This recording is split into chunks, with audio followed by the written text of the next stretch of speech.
இருந்துச்சு. இதெல்லாம் பார்த்தீங்க அப்படின்னா முன்வெளிலாம் அடைஞ்சு இந்த இடமே பார்க்கல. நம்ம திருச்சியில இப்படியாப்பட்ட இடம் எங்க இருக்குன்னு உங்களுக்கு தெரியுமா? பயங்கரமா கட்டியிருக்காங்க. இதுக்கு முன்னாடி இந்த இடம் பார்த்தீங்க அப்படின்னா படிப்படியா இருந்துச்சு, ரொம்ப பயங்கரமா இருந்துச்சு. இதெல்லாம் பார்த்தீங்க அப்படின்னா முன்வெளிலாம் அடைஞ்சு இந்த இடமே பார்க்க முடியாத அளவுக்கு இருந்துச்சு. அதெல்லாம் சுத்தம் பண்ணி இடையில ஒரு தடுப்பு மாதிரி கட்டி இந்த இடத்த பிரம்மாண்டமா ஆக்கிட்டாங்க. வந்தீங்க அப்படின்னாலே அமைதியா இருக்கும். அமைதியா குளிச்சுட்டு போறதுக்கு செம்மையான இடங்க, சூப்பரான இடம் தான் இது. உண்மையிலே சொல்றேன். இது பக்கத்துலேயே ஒரு பிரம்மாண்டமான கோயில் ஒன்று இருக்கு.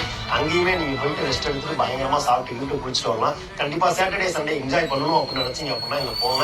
பசங்களா சேர்ந்து எங்கேயாவது ஒரு இடத்துக்கு போங்க, பயங்கரமா என்ஜாய் பண்ணி அப்படின்னு நினைச்சீங்களாலும் இந்த இடத்துக்கு போங்க.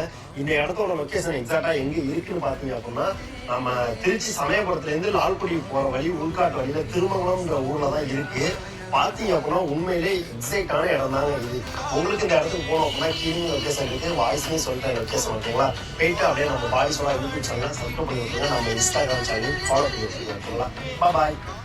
நம்ம திருச்சியில இப்படியா